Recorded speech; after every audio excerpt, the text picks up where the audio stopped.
સુરતના ઈચ્છાપોર કુંભાર મહોલ્લામાં રહેતા પારસી પરિવારના દંપતીને ઘી વેચવામાં આવેલી 3 મહિલાએ પૌરાણિક સોનાના સિક્કા સસ્તામાં આપવાનું હોવાનું કહીને નકલી સિક્કા પધરાવી 17.50 લાખની છેતરપિંડી કરી હતી. પોલીસે 3 ઠગ મહિલા તેમજ રિક્ષા ચાલકની ધરપકડ કરી લીધી છે. ઈચ્છાપોર પોલીસ પાસેથી મળતી વિગત મુજબ હજીરાની કુંભાર મહોલ્લામાં રહેતા 49 વર્ષીય ફિરદોશ એરિક ઈચ્છાપોરિયાએ AMNS કંપનીમાં કોન્ટ્રાક્ટરનું કામ કરે છે.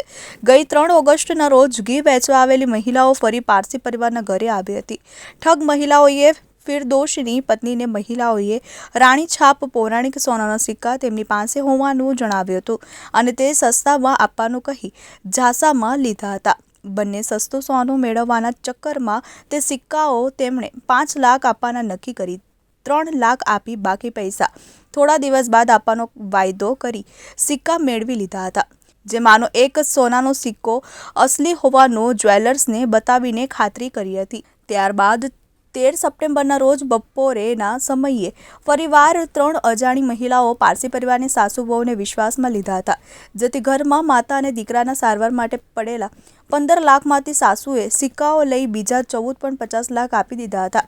જે સિક્કા ખરીદ કર્યા પછી જ્વેલર્સને બતાવીને ચેક કરતા નકલી હોવાનું જણાવ્યું હતું. પૈસા લઈ નકલી સિક્કા પધરાવી ઠગ મહિલા રિક્ષામાં ભાગી છૂટી હતી.